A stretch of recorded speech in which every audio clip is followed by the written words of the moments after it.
sa inyong dalaw? Yes, oo, mga last month siguro yun, no, nagsabi siya kay Veronica, kay Kitty, na gusto niya sana na personal kami makausap. Kaming apat na magkakapatid at meron siyang mga sasabihin. So nag-schedule kami ngayon na nandito kaming tatlo during sa shift or sa time kung kailan na bibisita si Kitty. Sinunod namin yung schedule niya kasi siya yung may pasok sa school. So sumabay kami sa kanya. Tapos ayun, binigyan kami, nagpapasalamat kami sa ICC, sa detention unit, dahil pinayagan nila na 4 na adults sabay-sabay na bumisita. Meron kasing limit sila sa pagbisita. But binigyan nila kami ng isang araw na sabay-sabay kami 4 na magbisita kay dating Pangulong Rodrigo Duterte. Ano pong mensahe niya sa inyong 4? Yung masishare niyo lang na hindi naman masyado personal. As a father, yun yung message niya bilang ama, personal na buhay namin at sa politika, no?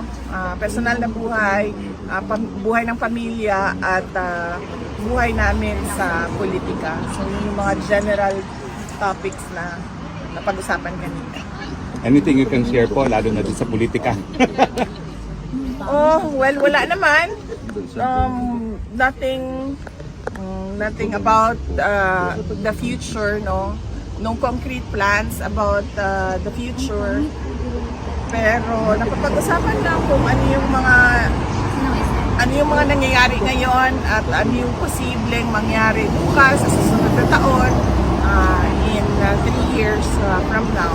So yun yung mga napag-usapan kanina.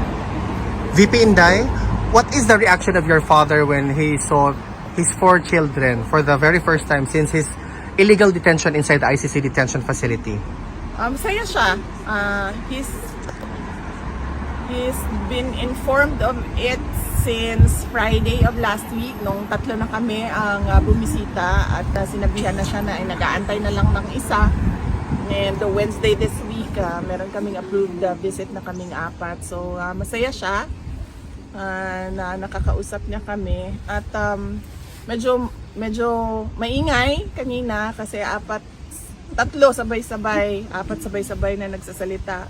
At some point sinabi ni Basti na hindi na ako magsasalita kasi walang nakikinig sa akin. So medyo siguro na-miss niya yung ganon na discussions, na labo-labo, sabay-sabay nagsasalita lahat. At masaya siya na nakabisita kaming 4. VP Inday, how's the health situation of your father? Okay naman siya. Kanina, chinek namin siya. Minasahe siya for 1.5 hours ni Congressman Pulong Duterte. So, minasahe yung 2 paa niya. And then, inano yung circulation because napansin niya no, na medyo gray, ashen gray yung kanyang isang paa. So, minasahe ng maayos para maayos din yung circulation. Minasahe yung 2 arms niya, yung likod niya, yung kanyang leeg, minasahe din ni Congressman Pulong Duterte. And before kami pumasok, kinausap ako nung isang nurse. Sabi niya na kapag meron daw, sabihin ko daw sa lahat ng mga bibisita na huwag daw siya bigyan ng snacks. Kasi merong vendo doon sa loob kung saan kami bumibili ng Coke Zero, ng soft drinks, ng juice. Huwag daw bumili ng snacks doon kasi sobrang taas ng kanyang sugar ngayon at gusto nilang pabilisin yung pagpapababa ng sugar. So pinagbawalan siya kumain, pero inalaw naman siya sa kanyang Coke Zero kung mag-request siya. Basta ang sinabi lang nila is that minomonitor nila yung pagkain niya sa taas, kaya wag siyang bigyan ng snacks dahil hindi nila ma-monitor ang sugar doon. And nakikita nila nagsispike yung kanyang blood sugar. So pinagsabihan kami wag mag-share ng snacks. VP, just to follow up on that, how do you feel personally when you saw all of your siblings together with your father to meet him for the very first time? Ako? together with all of your siblings. Yes, personally, VP, sa'yo, how do you feel? Hindi ko naisip yun First time pa natin na apat na iba. Since birth? Sa pagbisita, VP. Wala akong feelings.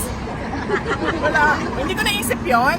Hindi ko naisip yon. Pero ang sa akin lang is that kung ano yung makapagpasaya sa kanya, yun ang gagawin. So, nag-request siya ng personal na pagkikita na kaming 5. So, binigay namin sa kanya yon. Thank you, VP. VP, first time kasi na nakapanayan kayo since the dismissal of the impeachment, no? Ano yung naging reaction niya and any advice si Tatay Digong sa inyo now that the impeachment was dismissed, although there is a pending MR? Tagal na nun Wait lang. Na-inform mo siya, diba, no? Oo. I think, ano sinabi? Hindi kasi na-discuss yung ayun yung sinabi. Extremely proud. Hindi kasi kami nagkausap nung dismissal ng impeachment. Visit ata ni Kitty yun and siya yung nagbigay ng news kay President Duterte. Any advice for your future political plans?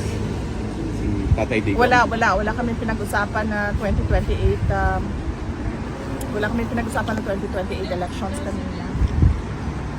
VP, on a completely different matter, the lead counsel attorney Nicholas Kaufman made mention that he is appealing or he's waiting for the government of Bongbong Marcos to schedule an appointment for him to negotiate because he wants the immediate return of your father during that time today daw. What is your... Can you weigh in to this statement of Attorney Nicholas Kaufman? Is that possible or should we ask this question na lang kay Attorney Kaufman? I think it is best if we ask Attorney Nicholas Kaufman to explain his statement. Kasi I cannot speak for him and I cannot say kung ano yung I cannot say what his plans are. Thank you, VP. But do you think PBBM will allow him back? I cannot speak for BBM as well. CIA, siguro tanungin mo? Si